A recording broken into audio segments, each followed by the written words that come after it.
What is going on, people? This is your boy Thano. You watching Thano and Self Help, regular people helping each other, helping themselves. So what we're going to talk about today is serial killers. Right? There is an active serial killer in the Indianapolis, Indiana area.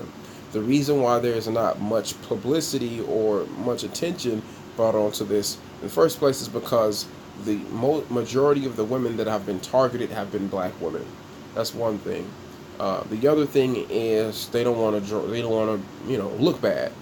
You remember like the Jussie Smollett situation in Chicago. The Chicago Police Department is more concerned about them looking bad than anything else. That is the big thing.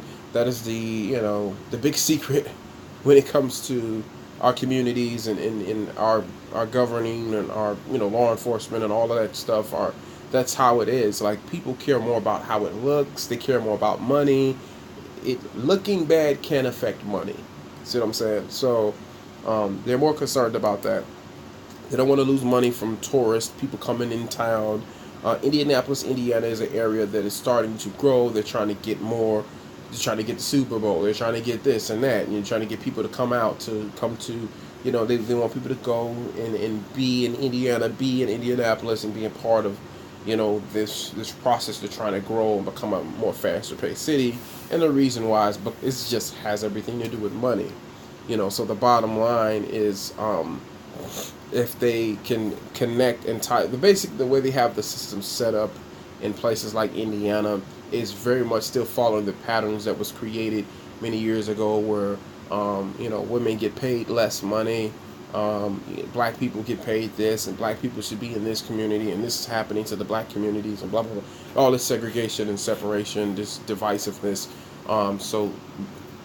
When they look at this particular type of black women that are being targeted, these women are considered to be of a lower economic class, so they just sweep that right up under the rug. Meanwhile, they're finding bodies that have been dismembered. My sources, and this is the information that I've gotten from my sources, these women bodies have been mutilated. I'm talking about decapitation by the head, hands cut off, this sort of deal. This is what's going on. So it's a very serious thing going on, that's being swept right under the rug, and nobody's talking about it. So I wanted to bring this to your attention. Now, what I do have is I have two links that I can post to the bottom of this video that you can go check out yourself. And what I also have is, and included in that link, you can see FBI Hope serial killer. You see this link? That's basically this right here. FBI hopes serial killers' portrait of victims could lead to identification. So this is a story about one guy that killed over 90 people.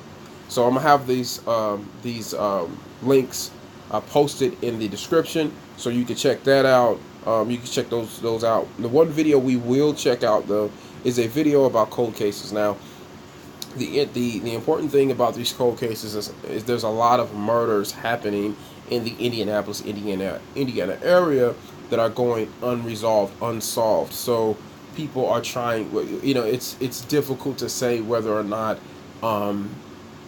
there's this active serial killer is responsible for these deaths.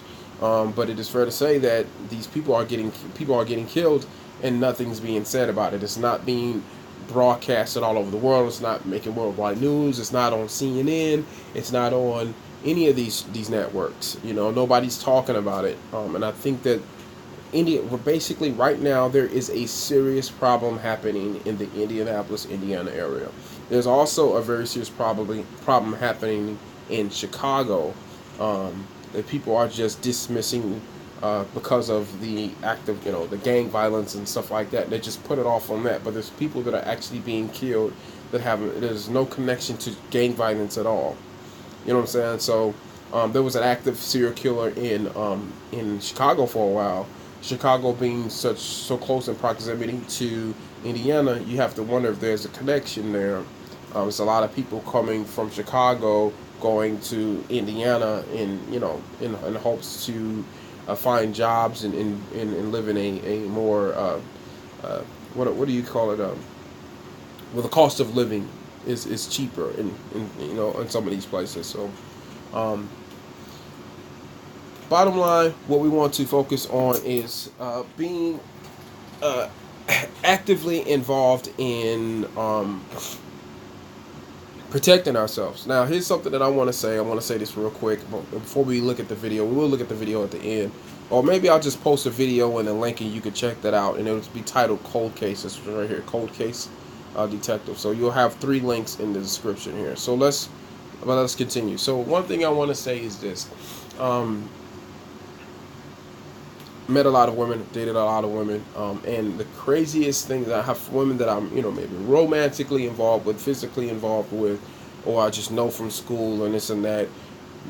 These, the simplest way I can put this, and I think I put this in my SoundCloud. I already made a video or recording about this on my SoundCloud. The interesting thing that I think a lot of people overlook is this: when I go out to the club, I'm going out and hanging out or something like that, and I see a woman dressed really cute. She got a really cute dress on or something of this nature. She's looking really good. You know what crosses my mind? You know what I'm thinking about when I see that? Oh, hold on a second. I thought I had this set up already, but apparently I did. Okay, there we go. Anyway, so you know what I'm thinking about when I see a very attractive woman driving. I don't know, driving. When I see a very attractive woman just out, whatever, doing whatever. You know what crosses my mind? What I'm thinking about when I see that? I'm thinking about, man, she looks good.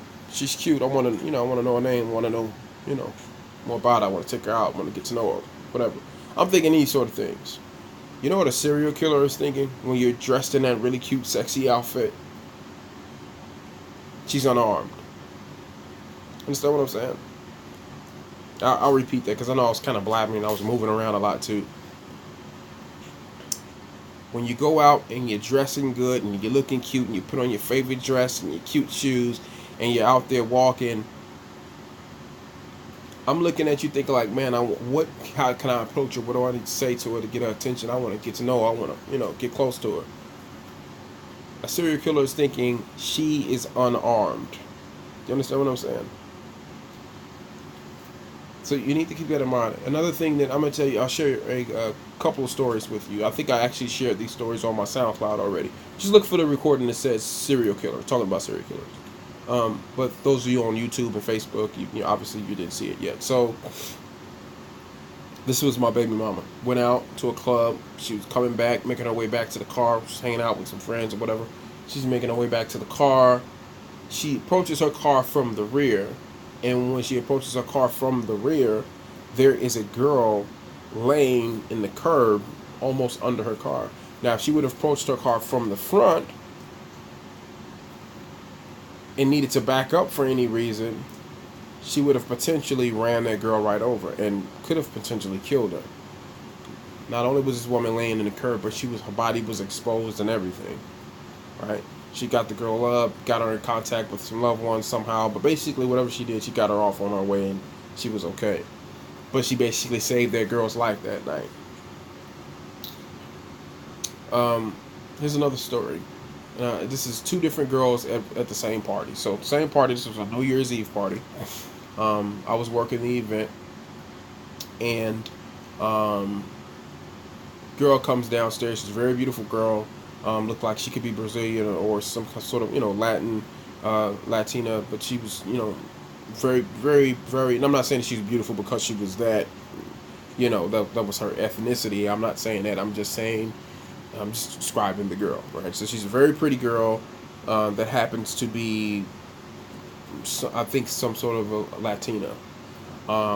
And she comes down, she's dating a guy that's an asshole, he's talking to her like trash, she's come down, she's drank way too much, she's losing her balance, he comes off and literally pushes her off in the lobby by herself. She tries to walk a little bit, she's got a cute little heels on, she's stumbling, she falls over, falls down, her body is exposed, her heels are, she can't really stand up. We have to take the heels off her we have to take her heels off in order to get her to stand up. So, her body's exposed. The crazy thing is, while she was laying there, we rush over to help her out. Women didn't want to help her. A lot of women saw her, and I wonder if it's jealousy because she was probably the prettiest girl in that hallway. She probably was the most attractive girl. To be honest to God truth, she was the most attractive girl in that area. There's probably some other pretty girls upstairs, but in that, she was just crazy, like crazy beautiful. Just wow, beautiful, crazy beautiful. And she's laying there. Her hair's all over the place. Her body is exposed, and we rush over to cover her up, pull her dress back down, and try to get her, situated. We're trying to lift her up. We don't want to, she's dressed really cute or whatever. We don't want to, violate her. So we try to get some women to help us pick her up. Because in order to pick her up, the way she was laying, we would almost have, we don't want to, we don't want to violate her. So we try to get some women to help us pick her up. They don't want to help. We had to get to the point that we're actually yelling at these women, like, get over here and help get this girl up. And they finally come over to help. And we get her up. We get her in a chair. We sit her down. And she starts to come back to a little bit. And as she's starting to come back to, and she's reaching for her phone. We put her phone in her hand and give her purse. Tell her you drank too much. We're going to sit you down and get you situated. And she's thanking us and all of this stuff. And as she's starting to come back around, one girl walks down and she's like, "Oh, you look like such and such from some reality TV show." And she starts to try to give the girl more alcohol. This is what she does. She's grabbed, "Here, have some." And I literally, listen, I don't know, she may have just bought that drink, but I tell you, every bit of that drink was on the floor. And I literally put this girl out of the party, or out of the lobby. I have to, first, you know how it is. No, don't do that. She don't need any more to drink. No, she doesn't need any more to drink. And then they get to the point that I have to yell at her. And people that know me personally, when I yell, I shake the walls. And she, damn, why are you acting like she your woman or something? This is how she reacted. I'm like, no, it's me trying to protect a woman that is obviously in bed. She needs to be protected right now. She's not in her right mind. Let's get her sobered up. You're trying to get her, what are you trying to do, kill her? She's obviously had too much to drink. Long story short, we get her sobering up some. We get her use her finger to open her phone, get in contact with her girlfriends. Her girlfriends come. We get her up and on and off on our way. There's another girl at the party, and her dude there was more to that story. The dude that she was with came down, started acting an ass again. We almost whooped his ass. He ended up going to jail. It was, yeah. So anyway, so there was another girl there. This was an Asian girl, and she was found on like the party was on like the 4th or 7th floor. She was on the 15th floor. 15th, 16th floor, somewhere upstairs, where she was not supposed to be. And the position that, as it was described, it was explained, the position that they found her in, but by the time I got up there, they was bringing her downstairs. They called, "Hey, there's a girl up here." And by the time I got up there, somebody had already been there and was bringing her downstairs. She was found in a very compromising position that would suggest that she was sexually assaulted. The way that her body was positioned, and she was out of her mind, laying there, hair all over the place, and she was, the way her clothes was laid out, the way her clothes were, placed on her body, not, their clothes are off, but the way her clothes were arranged, in the position she was laying in, it would suggest that she was indeed sexually assaulted.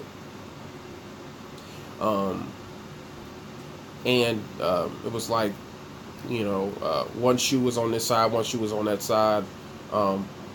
Earrings, I found her. I do remember finding her earrings, bringing her earrings back down to her.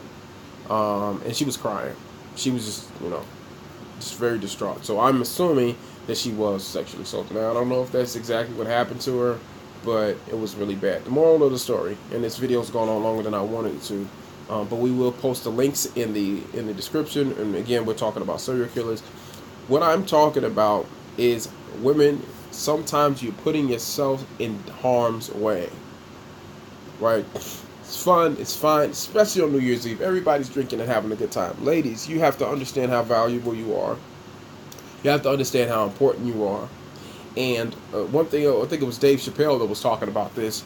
It's he's talking about being a comedian and buying. He did a show for some guys, and they paid him $22,000. He was on the subway, and he imagined, man, people would kill me if they knew what I had in this bag. But with women, well, they know what you have, and it's valuable. People, you know, there's instant gratification, right? And a lot of people use to compensate emotionally and power, you know, you know, uh, assert power and this sort of thing. The point that I'm trying to make is you are valuable, right? You have to see yourself as valuable, and you have to understand that you can't be just out there willy nilly putting yourself in harm's way. Some women that are being found murdered by these serial killers are women that are getting in cars with people, right? That's one thing. Another thing that what I'm simply just elaborating on is putting yourself in harm's way by just not being alert, not paying attention, being, forgetting the world that you live in. You live in a world where a man can rape a woman and still sit on the Supreme Court, right? You live in a world where Emmett Till can be a kid from Chicago can be beat to death in Mississippi, and it's be perfectly legal and okay because he winked at somebody, right? And then years later, you find out that she lied about the whole winking thing altogether, and still nobody's in prison for this. This is the truth of the place that you live in, and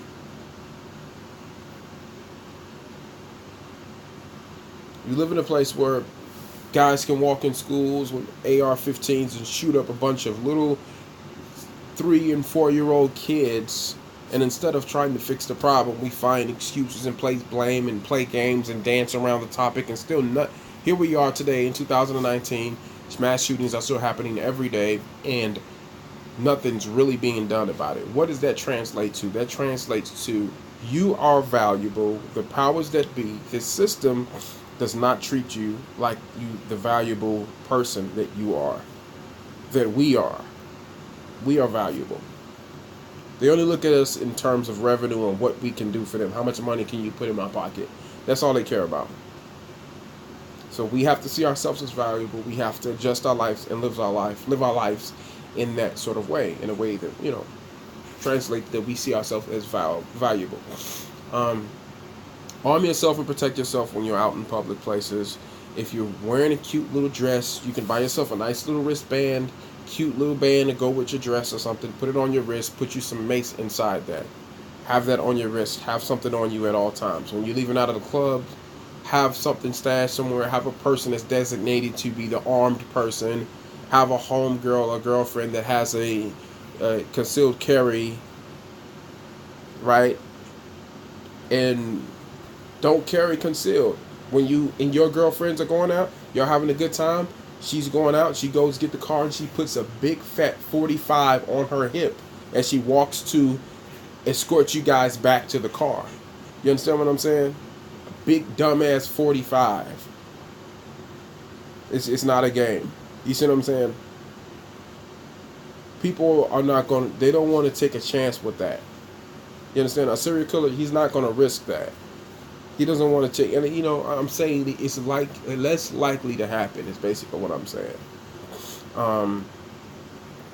Serial killers are looking for vulnerable people. They're looking for people that's gonna, maybe they want a challenge, and somehow they're gonna sneak up on you and grab you and take you and throw you somewhere. But if you got a big ass fucking 45 on you, even if you don't have no big ass 45, you can have a 25. You can have something on you. But the moment you start pulling that trigger, it changes everything. Everything changes now. You see what I'm saying? The moment you start pulling that trigger. Now, there's other things that you can have if you don't have your concealed carry. One thing that I like to arm women with that I know, women that are in my circle. My daughters are young. I'm talking about my baby is she's only 4, and then my stepdaughter, she's just turned 12. mace guns. If you can't carry a firearm, you carry a mace gun and you carry a knife, right? You're always alert. You're paying attention to everybody around you. And when I'm with my babies, I'm always locked and loaded. You know what I'm saying? So it's like they know, they understand it's very real. We've been in situations where we've seen somebody walking outside and the kids already know what it is. Hey, if you see daddy have to hurt somebody, if you see daddy kill somebody today, you have to understand, that it might happen.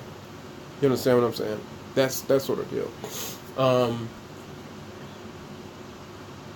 I'm trying to think of, but basically, and I think and this is the last thing I'll say because we're at 20 minutes and I don't want to bore you guys. But the last thing that I'm going to say before we end this video is it alarms me the number of women that I have met that I have had to personally arm. You know what I mean? You could get yourself some decent mace. Listen, I've gone to AutoZone and bought a decent can of like gel mace. You can get yourself a little cute little thing of mace. Something cute and pretty matches your dress. Something that fits right down in your cute little your shoe and your heels and your boots. And when you are out going to the club, you clubbing with your girls, clubbing with your friends, absolutely by all means, never get so drunk that you can't tell what's happening around you. Because you could be strapped, you can be prepared to defend yourself, but if you can't tell what's going on around you, guess what? That doesn't matter. In fact, you just armed the serial killer, or just armed the rapist, because he's just going to take whatever weapon you have because you can't figure out what the hell is going on with yourself. You understand what I'm saying?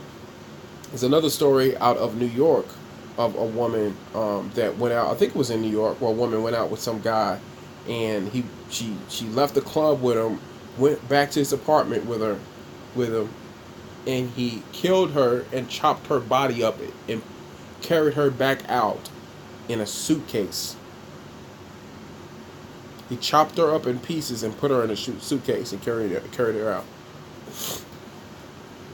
So I'm gonna say this: sometimes you are attracted to the bad boy, the guy that seems dangerous, and that may seem exciting and fun, but until you're in a room and he pulls out that big ass machete and starts cutting off your arms and shit.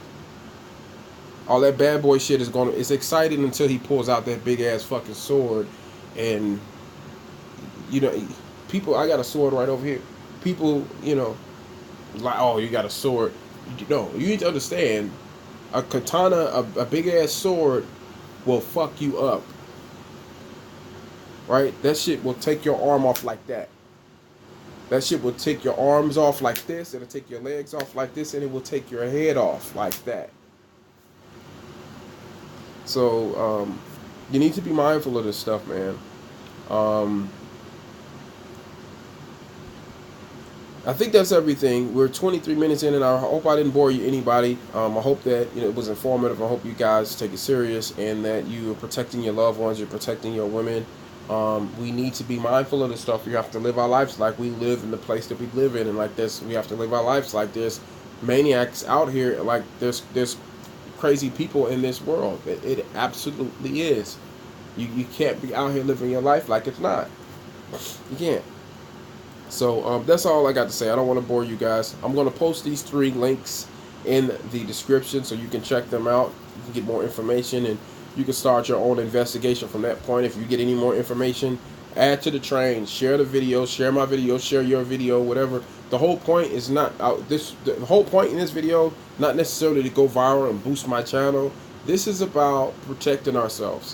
One of the videos that I made that did do pretty well was talking about a girl named Kanika Jenkins, who was murdered well, I believe she was murdered, but she was found dead in a freezer in Chicago, and we haven't there. I don't, nobody's ever been arrested for that. You understand what I'm saying? Like, women are dying, coming up missing, and this stuff is happening all over the place. When you look at the girls that you see coming up missing, that's a lot of these girls that, they like to party, they be out there kicking it. Hey, this the girl that you're going to see on the Facebook Live, out in the club, partying. Hey, it's these girls that are just living life every day like it's a party, and just oblivious, not prepared, not armed, not strapped, just out living like it's like we're in La La Land. This is not La La Land. people are targeting you. You partnering up. Some of these girls are partnering up with guys that blatantly says racist things about their own people, and you're gonna go and lay up with this guy, and then later on you get found in pieces somewhere, and you wonder how. It's because if he thinks Mexican men are trash, guess what he thinks about Mexican women? If he thinks black women are trash, guess what he thinks about black women? If he thinks white men are trash, guess what he thinks about white women? Like, I don't understand how. I get that you're frustrated, you've been mad at the men that you typically date, but the last thing you want to do is go date a man that hates your entire race. Black, white, Mexican, whatever it is. It's beyond me. I've met a girl before, and I won't say what race she was, 'cause I'm not trying to put those guys down, but she just would go on and on about how she just don't like the men of her race. She don't like the men of her race all the time. She wanted me so bad. It was just like, this would be incredibly dangerous if she went and got one of these guys that absolutely thinks her entire race is, parasites trying to take over the country. Like, what is this? Don't come. Listen, I go through some of the same shit you go through, right? We do. Don't come to me talking like that, because I have love for your people. You understand what I'm saying? I can't believe you out here talking like that when y'all going through the shit that y'all going through right now. You know what I mean? But anyway, that's it. We're gonna go ahead and conclude this. Be careful out here, ladies. Be smarter, be wiser. Guards up, strap up, and be wise about it. All right, we out here. Peace. Thanks for watching.